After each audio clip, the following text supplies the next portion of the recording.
Look out, gang. Running Horse is back, so hit that like button quick, because we're blasting straight to the year 1191, deep in the Kingdom of Jerusalem. There's a battle unfolding, a fight between kings and sultans. Of course, Running Horse has got to check this out. Why did King Richard I of England, who led one of the greatest Christian armies, not sack Jerusalem? A decision still sending ripples in time. Saladin, Sultan of Egypt and Syria, had held Jerusalem for 4 years. His conquest sealed by the fall of the House of Anjou at the Battle of Hattin.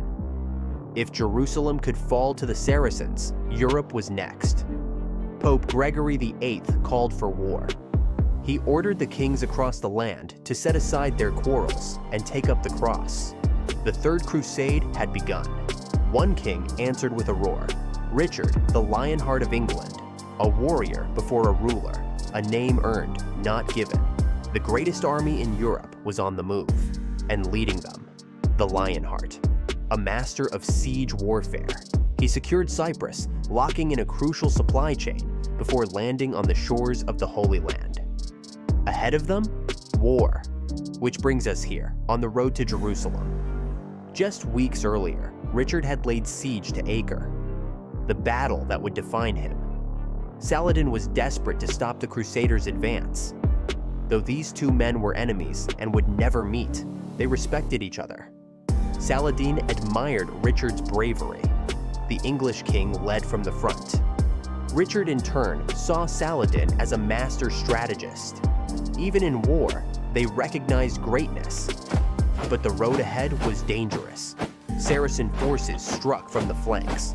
Archers rained down arrows. Raiders harassed the column at every turn. And yet, the Crusaders pressed on. Saladin knew a direct battle with Richard was inevitable. Ahead, Arsuf, a strategic fortress, the key to controlling the coastal road to Jerusalem. The Crusaders were being drawn into a fight on Saladin's terms.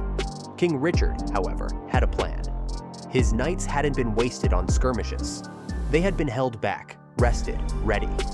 Now, the Templars and Hospitallers locked shields. The knights charged, smashing into Saladin's forces, shattering the line. The Saracen cavalry scattered.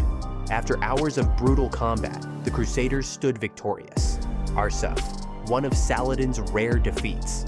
With victory, the Crusaders secured Jaffa, strengthening their supply lines for the final push to Jerusalem. But Richard would never set foot in the Holy City. The walls would not be breached. With his forces diminished, he knew he would never hold it. Instead, he negotiated a truce with Saladin. Under the Treaty of Jaffa, Christian pilgrims would be granted safe passage to Jerusalem for prayer, and the Crusaders would retain control of key coastal strongholds. The city remained under the Muslim banner. It wasn't conquest, it was peace. The truths cemented Richard's legacy as a great warrior of Christendom, fearless in battle and steadfast in faith. What? Another Robin Hood remake? Nah, King Richard is the story that deserves a movie epic. Running Horse is riding out now. Y'all coming? Smash that subscribe. Cause this next one, it's an awesome adventure in history.